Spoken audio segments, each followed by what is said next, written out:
Si vous regardez l'histoire de l'humanité sur une échelle de temps longue, ce qui s'est passé entre 1776 et 1945 n'aurait jamais dû arriver. C'est une anomalie statistique, c'est une aberration géopolitique. Comment une poignée de colonies agricoles, dispersées le long de la côte est de l'Amérique du Nord, isolées, pauvres et entourées d'ennemis impériaux, ont-elles pu devenir, en moins de 2 siècles, l'entité politique, économique et militaire la plus dominante que la Terre ait jamais portée? On nous raconte souvent l'histoire de l'Amérique comme une épopée morale, l'histoire de la liberté, de la démocratie, du courage individuel. C'est le mythe fondateur. Mais si nous voulons comprendre la mécanique réelle de la puissance, nous devons mettre de côté le romantisme. La montée en puissance des États-Unis n'est pas un conte de fées, c'est une équation.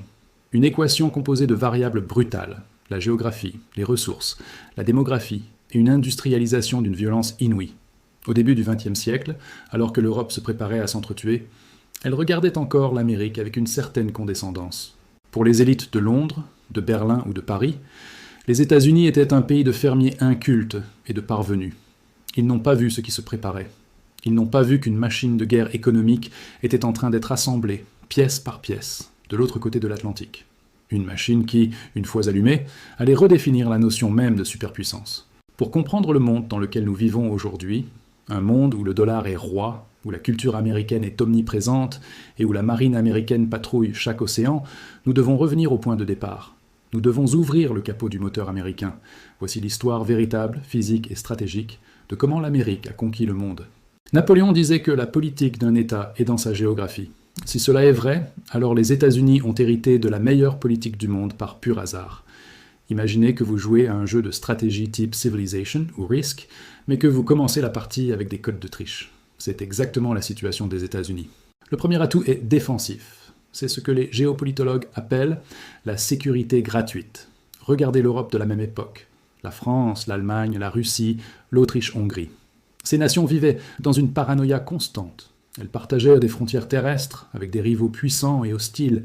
En conséquence, elles devaient engloutir une part colossale de leur richesse nationale, souvent 10, 20, voire 50% de leur budget, pour entretenir des armées permanentes, construire des forts et surveiller leurs voisins. C'était du capital mort, improductif. L'Amérique, elle, possède 2 douves géantes, l'océan Atlantique et l'océan Pacifique. Au XIXe siècle, envahir l'Amérique depuis l'Europe ou l'Asie était un cauchemar logistique impossible.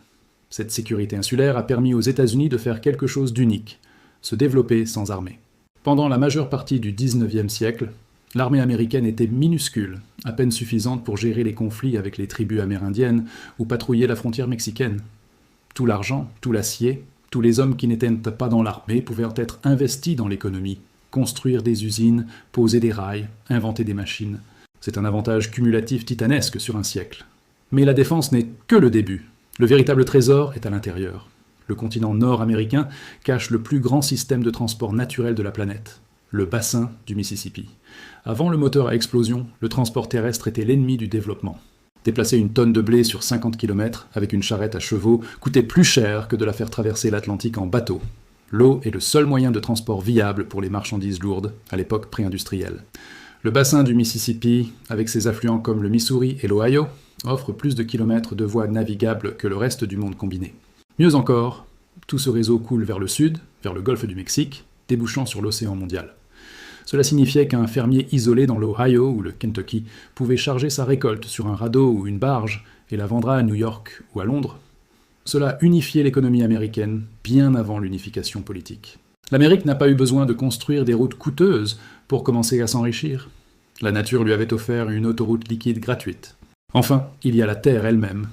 Le Midwest américain possède la plus grande étendue contiguë de terres arables de haute qualité au monde. C'est un océan de terres noires, riches, plates, parfaites pour l'agriculture mécanisée, alors que l'Europe luttait pour nourrir sa population croissante sur des terres épuisées depuis des siècles. L'Amérique disposait d'un grenier à blé apparemment infini. Elle pouvait non seulement nourrir sa propre population qui explosait, mais aussi inonder l'Europe de nourriture bon marché, créant les premiers excédents commerciaux qui allaient refinancer son industrialisation. La géographie fournit le potentiel, mais ce sont les hommes qui fournissent l'énergie cinétique. Et après la guerre de sécession qui s'achève en 1865, l'Amérique entre dans une phase de frénésie constructive qui ferait passer la révolution industrielle britannique pour un artisanat de village. C'est l'ère des barons voleurs, l'âge doré. L'Europe ne comprenait pas ce qui se passait. Elle voyait l'Amérique comme un chaos vulgaire. Elle ne voyait pas qu'une nouvelle espèce d'organisation économique était en train de naître. La corporation géante. Le catalyseur fut le rail. En 1860, les États-Unis avaient 48 000 km de voies ferrées. En 1900, ils en avaient plus de 300 000 km. C'est plus que toute l'Europe, y compris la Russie, réunie. Le train a brisé la tyrannie de la distance. Il a créé le premier véritable marché continental. Imaginez la différence. Un industriel allemand devait négocier avec des douanes françaises, autrichiennes ou russes pour vendre ses produits. Son marché était fragmenté. Un industriel américain, lui, avait un accès libre et sans entrave à un continent entier, protégé par des tarifs douaniers extérieurs élevés, mais totalement libre à l'intérieur. Cette échelle continentale a permis l'émergence de monopoles d'une taille terrifiante. Prenez John D. Rockefeller et la Standard Oil. Rockefeller n'a pas juste vendu du pétrole, il a compris la logistique, il a racheté les pipelines, il a racheté les wagons-citernes, il a racheté les raffineries. Il a pratiqué l'intégration verticale. À son apogée, il contrôlait 90% du pétrole américain. Le prix du pétrole a chuté drastiquement, rendant l'énergie bon marché pour toute l'économie américaine. Prenez Andrew Carnegie et l'acier. En adoptant le procédé Bessemer avant tout le monde, et en l'appliquant à une échelle massive, il a fait chuter le prix de l'acier de 80%. Les chiffres donnent le vertige. En 1880, la Grande-Bretagne produisait encore 2 fois plus d'acier que les États-Unis. 20 ans plus tard, en 1900, les États-Unis produisaient plus d'acier que la Grande-Bretagne et l'Allemagne réunies. L'acier américain a permis de construire les gratte-ciel de Chicago et de New York, inventant la ville verticale. Il a permis de mécaniser l'agriculture avec des tracteurs et des moissonneuses, Cyrus McCormick, libérant des millions de travailleurs des champs pour aller travailler dans les usines. C'était un cercle vertueux d'efficacité brutale. Et qui allait travailler dans ces usines? C'est là que la démographie entre en jeu. L'Amérique avait besoin de bras et l'Europe débordait de misère. C'était l'adéquation parfaite. Entre 1860 et 1920, des dizaines de millions d'immigrants, Irlandais fuyant la famine, Allemands fuyant les troubles politiques, Italiens du Sud fuyant la pauvreté, Juifs d'Europe de l'Est fuyant les pogroms, ont débarqué à Ellis Island. Ils étaient affamés, ils étaient durs à la tâche, et ils étaient un bon marché. Ils ont fourni le carburant humain à la machine industrielle américaine. Contrairement à l'Europe, où la croissance démographique était vue comme un problème, la peur malthusienne de la famine, en Amérique, chaque nouvel immigrant était un producteur et un consommateur de plus dans le marché continental. À la veille de la Première Guerre mondiale, en 1913, le monde avait changé, même si les diplomates européens refusèrent de l'admettre. En termes économiques, les États-Unis étaient déjà la première puissance mondiale, et de loin. Leur PIB était presque le double de celui de leur rival le plus proche, l'Empire britannique. Ils produisaient plus de charbon, plus d'électricité, plus de voitures que le reste du monde combiné. Henry Ford venait d'introduire la chaîne de montage, réduisant le temps de fabrication d'une voiture de 12 heures à 90 minutes. C'était une révolution de productivité sans précédent. Pourtant, géopolitiquement, l'Amérique était un nain. C'est le grand paradoxe de 1913. Washington D.C. était une ville provinciale endormie. L'armée américaine comptait moins de 100 000 hommes, ce qui la plaçait derrière l'armée de la Roumanie ou de la Bulgarie. Elle n'avait pas de chars, pas d'aviation sérieuse, et ses généraux passèrent leur temps à chasser Pancho Villa à cheval à la frontière mexicaine. L'Amérique n'avait pas de service de renseignement extérieur, pas de CIA. Elle n'avait pas de rôle dans les grandes alliances. Pourquoi? Parce qu'elle n'en avait pas besoin. L'isolationnisme, ce n'était pas une faiblesse, c'était un luxe. Le luxe de ne pas avoir à se soucier des querelles du vieux monde. Les Américains étaient trop occupés à s'enrichir, à consommer leurs propres produits. L'Amérique était le premier marché de consommation de masse et à construire leurs villes. Mais ce potentiel latent était terrifiant. Les infrastructures étaient là, les usines étaient là, les ingénieurs étaient là. Il ne manquait qu'une étincelle pour transformer cette puissance civile en puissance militaire. L'Europe, dans son arrogance impériale, pensait que la puissance se mesurait au nombre de colonies en Afrique ou au nombre de bataillons de garde en uniforme de parade. Elle ne comprenait pas que la guerre moderne allait être une guerre industrielle, une guerre où ce n'est pas le courage du soldat qui compte le plus, mais la capacité à produire plus d'obus, plus de fusils et plus de conserves que l'ennemi. Et en 1914, un coup de feu à Sarajevo allait déclencher l'incendie qui forcerait le géant américain à se réveiller. L'Europe allait commettre un suicide civilisationnel, et ce faisant, elle allait transférer les clés du monde à Washington. non pas par charité, mais par nécessité absolue. Il est rare dans l'histoire qu'une civilisation dominante décide, consciemment et méthodiquement, de se détruire elle-même. C'est pourtant ce que l'Europe a fait au cours de la première moitié du XXe siècle. La période qui s'étend de 1914 à 1945 est souvent appelée la guerre de 30 ans moderne. Pour l'Europe, ce fut une apocalypse. Pour l'Asie, ce fut un chaos. Mais pour les États-Unis, ce fut l'opportunité géopolitique ultime. Attention, il ne s'agit pas de dire que l'Amérique a déclenché ces guerres pour s'enrichir, loin de là. Mais une fois l'incendie allumé par d'autres, l'Amérique s'est retrouvée dans la position unique du pompier qui vend l'eau, les tuyaux et l'échelle, et qui finit par racheter la maison brûlée pour une fraction de son prix. C'est durant ces 3 décennies sanglantes que le potentiel américain s'est transformé en une domination concrète. C'est l'histoire du plus grand transfert de richesse de l'histoire de l'humanité, traversant l'Atlantique d'Est en Ouest pour ne plus jamais revenir. Comment un pays qui ne voulait pas être le gendarme du monde s'est-il retrouvé à posséder la moitié de sa richesse en 1945 ? La réponse réside dans une combinaison impitoyable de géographie protectrice et de capacité industrielle infinie. Lorsque les canons tonnent en août 1914, le président Woodrow Wilson exhorte les Américains à rester neutres en pensée comme en acte. Mais la neutralité économique était une illusion. La guerre moderne est une vorace consommatrice de ressources. La France et la Grande-Bretagne ont immédiatement cessé de produire des biens de consommation pour produire des armes. Leurs champs ont été ravagés ou privés de main-d'œuvre partie au front. Ils avaient besoin de tout de suite. Blé, coton, cuivre, acier, poudre, chevaux. L'Amérique était le seul magasin ouvert. Entre 1914 et 1916, avant même qu'un seul soldat américain ne pose le pied en France, l'économie américaine explosait grâce aux commandes alliées. Les exportations américaines vers l'Europe ont quadruplé. Mais il y avait un problème. Comment payer ? Les Alliés ont d'abord payé avec leurs réserves d'or. Des tonnes d'or ont été chargées secrètement sur des navires de guerre britanniques et expédiées vers les chambres fortes de la Réserve fédérale à New York et de la banque J.P. Morgan. Quand l'or a manqué, ils ont liquidé leurs investissements. Les Britanniques, qui possédaient d'immenses parts des chemins de fer américains depuis le XIXe siècle, ont dû tout vendre à des investisseurs américains à prix cassé. L'Amérique était en train de racheter sa propre économie aux Européens, et quand il n'y a plus eu d'actifs à vendre, les Alliés ont dû emprunter. C'est le point de bascule historique. En 1914, les États-Unis étaient donc la plus grande nation débitrice du monde. Ils devaient de l'argent à l'Europe. En 1919, ils étaient devenus la plus grande nation créancière du monde. Le centre de gravité de la finance mondiale a quitté la City de Londres, où il résidait depuis 2 siècles, pour s'installer à Wall Street. Il n'en est plus jamais reparti. Lorsque l'Amérique entre finalement en guerre en 1917, l'impact est moins tactique que logistique.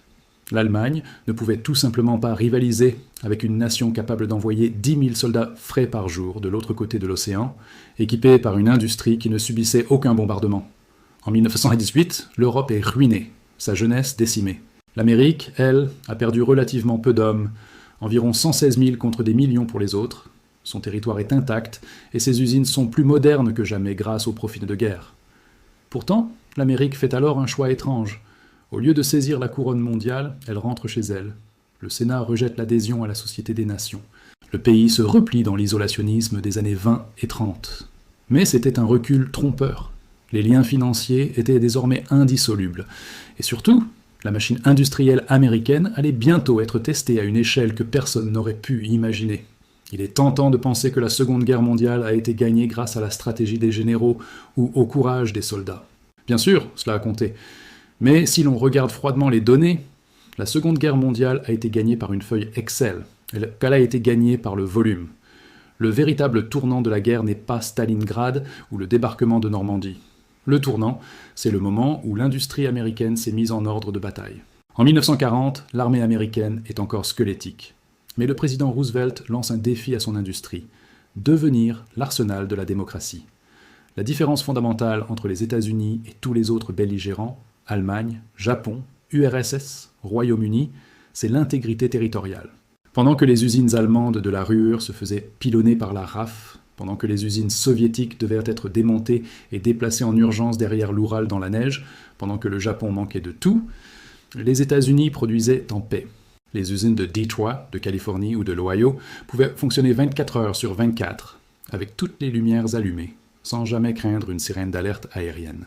Le résultat fut une explosion de production qui défie encore l'entendement aujourd'hui. Regardons le cas du Liberty Ship. Avant la guerre, construire un navire cargo prenait environ 6 à 8 mois. Les chantiers navals de Henry Kaiser ont appliqué les méthodes de l'industrie automobile à la construction navale. Préfabrication, soudure au lieu du rivetage. Résultat ? Le temps de construction est tombé à quelques semaines. Le record absolu fut le SS Robert E. Peary, assemblé en 4 jours, 15 heures et 29 minutes. Les États-Unis lancèrent des navires plus vite que tous les sous-marins allemands réunis ne pouvaient espérer les couler. C'était une victoire mathématique. Dans l'aviation, c'est la même histoire. Ford a construit l'usine de Willow Run, un bâtiment gigantesque d'1 kilomètre de long. À son pic, cette seule usine sortait un bombardier lourd B-24 Liberator toutes les 63 minutes. En 1944, les États-Unis produisaient 96 000 avions par an. L'Allemagne et le Japon combinés n'en produisaient qu'une fraction, et avec des pénuries de carburant constantes. L'Amérique n'a pas seulement équipé ses propres troupes. Elle a porté le monde libre sur son dos grâce au programme pré-bail, le Land-Lease. C'est un fait souvent oublié. L'armée rouge soviétique, qui a écrasé la Wehrmacht à l'Est, roulait en camions américains. Les États-Unis ont fourni à l'URSS plus de 400 000 camions et jeeps Studebaker et Dodge. Sans cette mobilité logistique, les offensives soviétiques rapides auraient été impossibles. Staline lui-même a admis que, sans la production américaine, la guerre aurait été perdue. Des bottes des soldats russes au cornet beef des soldats britanniques, en passant par le carburant aviation des avions français libres, tout venait d'Amérique. Mais la quantité ne suffit pas. Il fallait aussi la qualité technologique. La guerre a forcé le gouvernement américain à briser un tabou, l'intervention massive de l'État dans la science. Avant 1940, la recherche était l'affaire des universités ou des entreprises privées. Pendant la guerre, l'État fédéral est devenu le plus grand investisseur en recherche et développement de l'histoire. Le radar, les antibiotiques de masse, la pénicilline, les moteurs à réaction, l'informatique naissante, tout a été accéléré par des budgets illimités. L'apogée de cet effort fut le projet Manhattan. C'est peut-être l'exemple le plus pur de ce qu'est une superpuissance. Pour construire la bombe atomique, il ne suffisait pas d'avoir des génies comme Oppenheimer ou Einstein. Il fallait une infrastructure industrielle capable de filtrer des tonnes d'uranium pour obtenir quelques grammes d'isotopes fissiles. Les États-Unis ont construit des villes secrètes entières comme Oak Ridge et Hanford, consommant l'électricité équivalente à une métropole employant plus de 100 000 personnes pour un coût de 2 milliards de dollars de l'époque, environ 30 à 40 milliards aujourd'hui. Aucune autre nation sur Terre n'avait le mou économique nécessaire pour détourner autant de ressources vers un projet scientifique théorique en pleine guerre totale. L'Allemagne avait la science, mais pas les ressources. Le Japon n'avait ni l'un ni l'autre à cette échelle. Lorsque le champignon atomique s'est élevé au-dessus d'Hiroshima en août 1945, le message au monde était clair. Les États-Unis ne possédaient pas seulement la plus grande armée, ils possédaient le feu des dieux. Ils avaient franchi un seuil technologique qui les plaçait dans une catégorie à part. Arrêtons-nous un instant sur l'année 1945. C'est l'année zéro du monde actuel. Pour comprendre l'hégémonie américaine, il faut visualiser le fossé vertigineux qui sépare alors l'Amérique du reste de la planète. L'Europe est un cimetière. Ses infrastructures sont détruites, ses ponts effondrés, ses monnaies ne valent plus rien. Les populations ont faim. L'Union soviétique est victorieuse mais saignée à blanc. 27 millions de morts. Des milliers de villages rasés, une industrie occidentale dévastée. L'Asie est en pleine révolution et chaos. Et l'Amérique, son économie a doublé de taille pendant la guerre. Elle détient désormais les 2/3, 66% de tout l'or monétaire de la planète. Elle produit plus de 50% de l'ensemble des biens manufacturés du monde. Une voiture sur 2, un téléphone sur 2, un frigo sur 2 fabriqué sur Terre est made in USA. Elle possède la seule marine capable de contrôler tous les océans simultanément.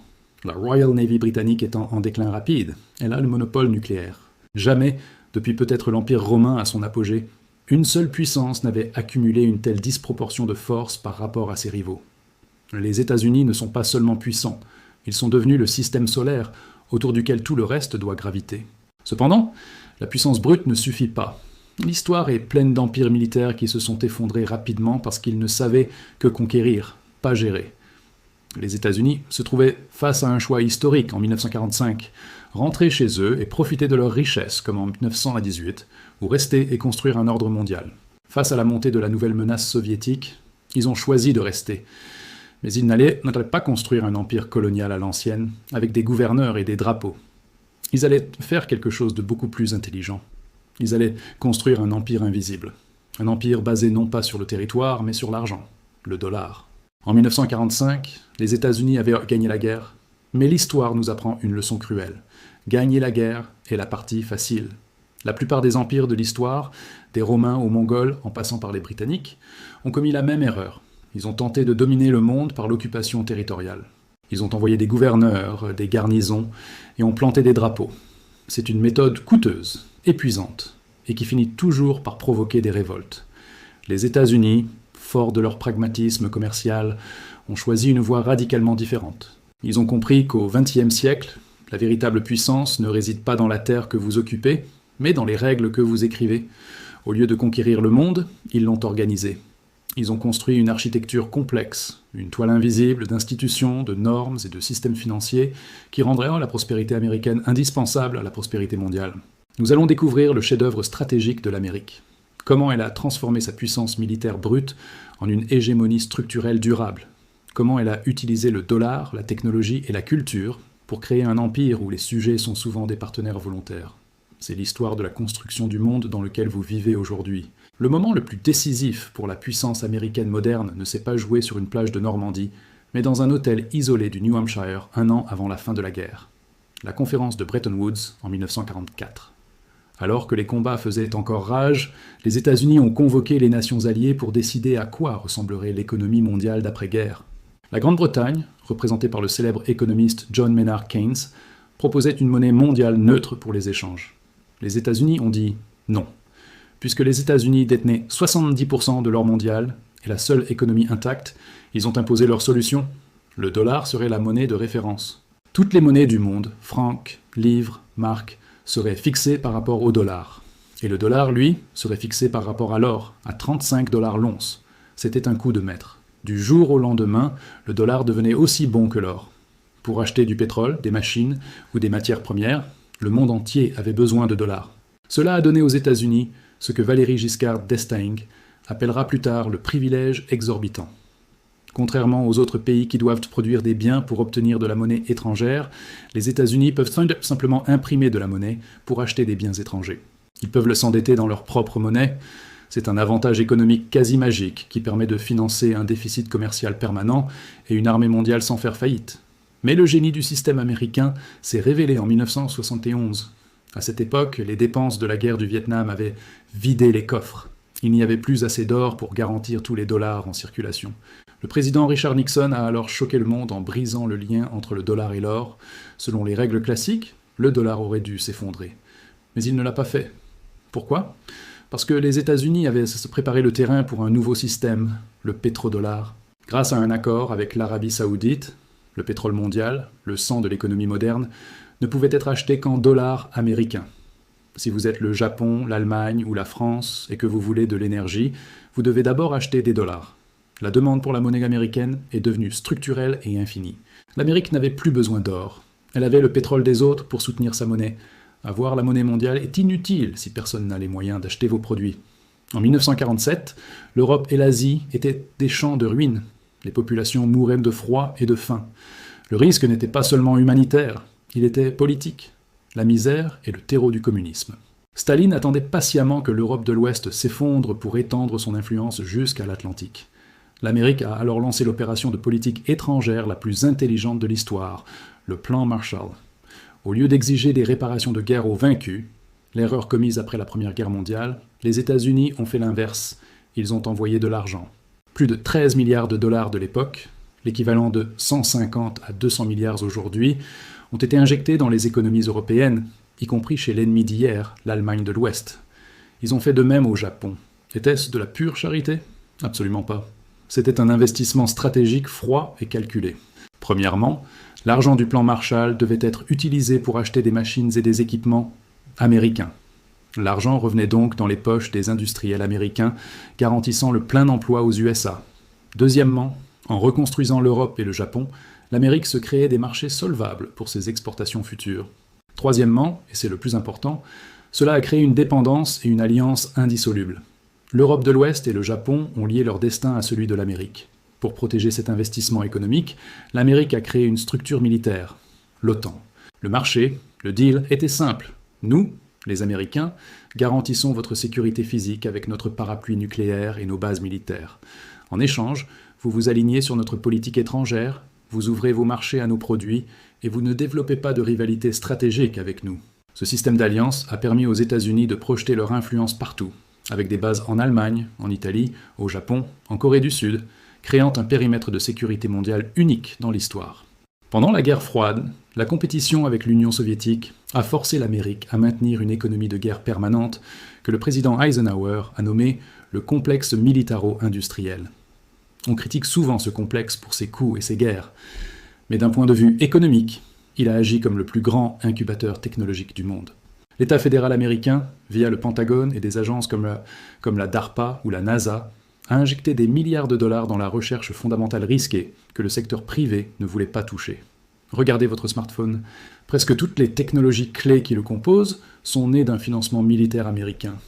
L'Internet ? Créé sous le nom d'ARPANET pour assurer les communications militaires en cas d'attaque nucléaire. Le GPS ? Un système de guidage de missiles pour l'US Air Force. L'écran tactile ? Développé pour les radars. La reconnaissance vocale ? Un projet de la DARPA. L'Amérique a créé un modèle unique. L'État finance la recherche fondamentale massive, puis transfère les brevets au secteur privé, des entreprises comme Boeing, IBM, puis Intel, Microsoft, Google, pour la commercialisation. Cela a donné aux États-Unis une avance technologique constante. Dans les années 90, alors que l'URSS s'effondrait parce qu'elle avait raté la révolution informatique, l'Amérique surfait sur la vague d'Internet, créant des milliers de milliards de dollars de nouvelles richesses. Cette domination technologique assure aussi la suprématie militaire. L'armée américaine ne gagne pas parce que ses soldats sont plus courageux, mais parce qu'ils voient plus loin, frappent plus précisément et communiquent plus vite que n'importe qui d'autre, grâce à une constellation de satellites et de réseaux de données made in USA. Enfin, il y a la dimension la plus subtile de la superpuissance. Joseph Nye, un politologue de Harvard, l'a appelé le soft power, le pouvoir de séduction. La force brute, le hard power, peut vous permettre de conquérir un pays, mais elle ne vous permet pas de le garder loyal. Pour diriger le monde sur le long terme, il faut que les autres nations désirent ce que vous avez. L'Amérique a exporté sa culture avec autant d'efficacité que ses chars Sherman. Hollywood est devenu le ministère de la propagande le plus efficace qui soit, sans même être contrôlé par l'État. Les films américains ont projeté une image glamour, optimiste et libre de l'American Way of Life dans chaque foyer du globe. Quand un jeune à Berlin, à Tokyo ou à Moscou portait un jean Levi S et écoutait du rock and roll dans les années 60, il votait déjà culturellement pour l'Amérique. Les universités américaines, Harvard, MIT, Stanford, sont devenues les lieux de formation de l'élite mondiale. Une grande partie des dirigeants mondiaux actuels, en politique ou en économie, ont passé du temps sur les campus américains. Ils ont absorbé, souvent inconsciemment, une vision du monde américaine. L'anglais est devenu la lingua franca universelle, la langue de la science, des affaires, d'Internet. Cela donne un avantage colossal. Les États-Unis jouent à domicile dans toutes les négociations internationales. C'est cette combinaison qui rend l'hégémonie américaine si difficile à briser. Ce n'est pas juste une armée, c'est un système d'exploitation mondiale. Vous pouvez détester la politique américaine, mais vous utilisez probablement leur monnaie, leur technologie, leur langue et leur plateforme de divertissement au quotidien. Alors, pour répondre à la question initiale, comment l'Amérique est-elle devenue une superpuissance ? Ce n'était pas le destin, ce n'était pas non plus un accident. C'est le résultat d'une convergence exceptionnelle de 3 facteurs. La chance géographique. Un continent forteresse riche en ressources et protégé par 2 océans. L'opportunisme historique. La capacité à s'industrialiser pendant que les rivaux européens s'autodétruisaient lors de 2 guerres mondiales. Le génie systémique. La création d'un ordre mondial d'après-guerre basé sur le dollar, les alliances et la technologie, qui a institutionnalisé cet avantage. Aujourd'hui, au XXIe siècle, ce statut est remis en question. De nouvelles puissances comme la Chine émergent avec leurs propres atouts géographiques et industriels. Le système du dollar est critiqué, la société américaine est divisée. L'histoire nous enseigne qu'aucune superpuissance n'est éternelle. Les avantages s'érodent, les rivaux apprennent. Mais comprendre comment l'Amérique a construit sa domination est essentiel pour comprendre l'avenir. Car la structure qu'ils ont bâtie, des câbles sous-marins d'Internet aux routes maritimes sécurisées, reste pour l'instant la colonne vertébrale de notre civilisation mondiale. L'Amérique a peut-être changé, mais le monde qu'elle a construit est toujours là. Merci d'avoir suivi cette grande enquête historique. Pour comprendre les prochains basculements de l'économie mondiale, n'oubliez pas de vous abonner.